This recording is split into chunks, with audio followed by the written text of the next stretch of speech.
السلام علیکم ورحمۃ اللہ وبرکاتہ۔ ناظرین، اس سے قبل کی ویڈیو میں نے کعبہ سے متعلق اور اس کے فضائل میں نے بتائے تھے، اور آج میں کعبۃ اللہ سے ہی متعلق قرآن کی آیت اس کا ترجمہ کے ساتھ میں آپ کو بتانے والا ہوں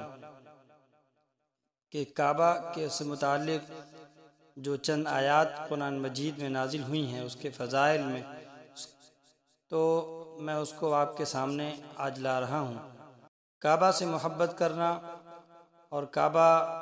کو دیکھنا، اس کی زیارت کرنا، یہ دلی اور ایمانی تقاضا ہے۔ تبارک و تعالیٰ سے درخواست کرنا چاہیے اور دل میں کعبہ کا احترام ہمارے دلوں میں ہو، اور اس کی زیارت اور اس کے دیکھنے کا شوق ہمارے دل میں جاگزیں ہو۔ تو آئیے میں قرآن کی آیت جو اللہ تبارک و تعالیٰ نے خود قرآن مجید میں بیت اللہ سے متعلق اور کعبہ سے متعلق جو بتایا ہے، آج میں آپ کے سامنے پیش کر رہا ہوں۔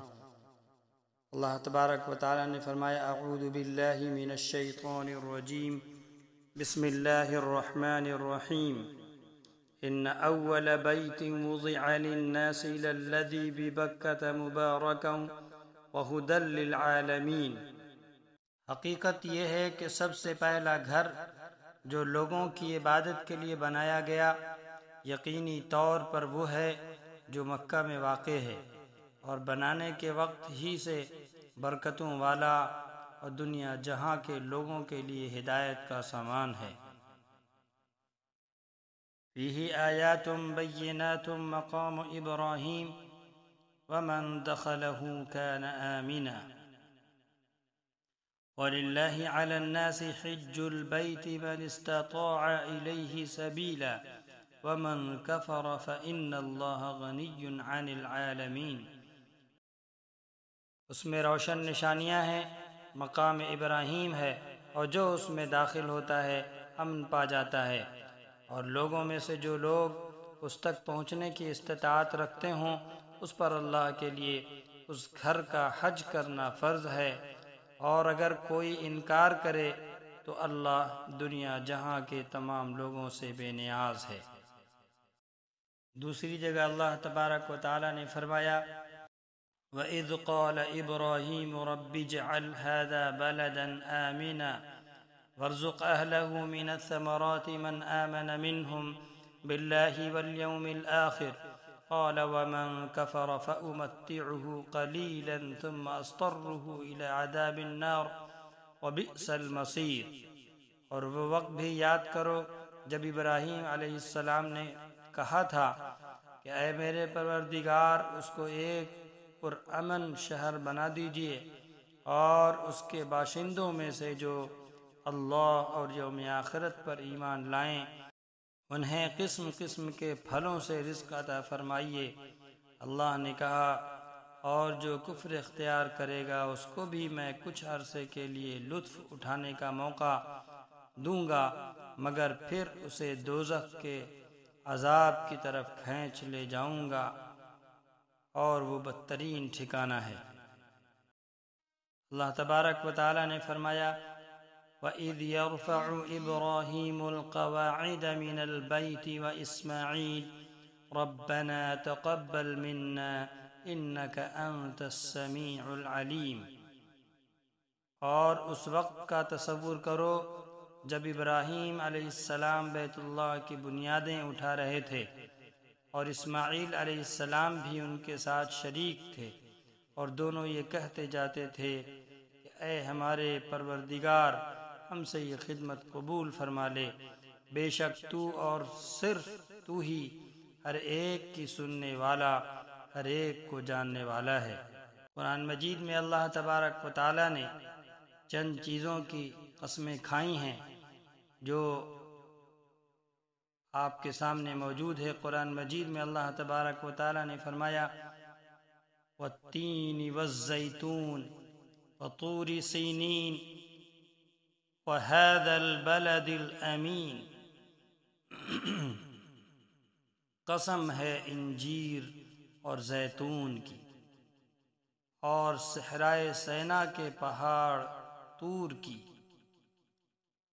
وَهَذَا الْبَلَدِ قسم کھانے سے مقصود یہ ہے اور اس امن و جو بات آگے کہی جا رہی ہے وہ ان تینوں کتابوں میں درج ہیں، یہ یعنی توریت، انجیل، بات کی شہادت ہے اور تینوں پیغمبروں نے اشارہ ہے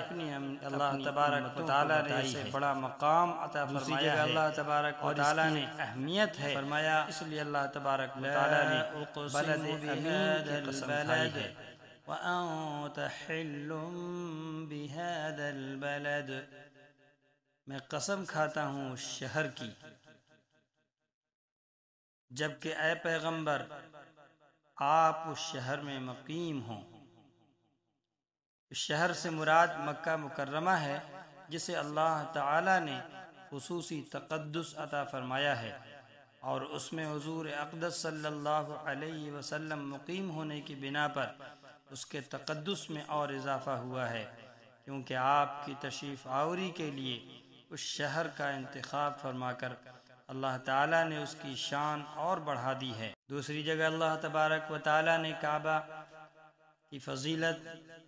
اور آپ صلی اللہ علیہ وسلم کے واقعے کو بیان کرتے ہوئے فرمایا، سبحان الذي أسرى بعبده ليلا من المسجد الحرام إلى المسجد الأقصى الذي باركنا حوله لنريه من آياتنا إنه هو السميع البصير۔ پاک ہے وہ ذات جو اپنے بندے کو راتوں رات مسجد حرام سے مسجد اقصی تک لے گئی، جس کے ماحول پر ہم نے برکتیں نازل کی ہیں تاکہ ہم انہیں اپنی کچھ نشانیاں دکھائیں، بے شک وہ ہر بات سننے والی، ہر چیز دیکھنے والی ذات ہے۔ بارکنا حولہ، اس کے ارد گرد ہم نے برکتیں ڈال دی ہیں اور برکتیں رکھی ہیں، برکتیں نچھاور کر دی ہیں، لِنُرِيَهُ مِنْ آیاتنا، تاکہ ہم اپنی نشانیاں دکھائیں۔ ویڈیو لمبی ہونے کی وجہ سے میں اپنی بات آج یہیں پر مکمل کر رہا ہوں۔ قرآن کی چند آیات اور احادیث، اس کی روشنی میں جو مزید باتیں رہ گئی ہیں وہ اگلی ویڈیو میں آپ ملاحظہ فرمائیں گے۔ السلام علیکم ورحمۃ اللہ وبرکاتہ۔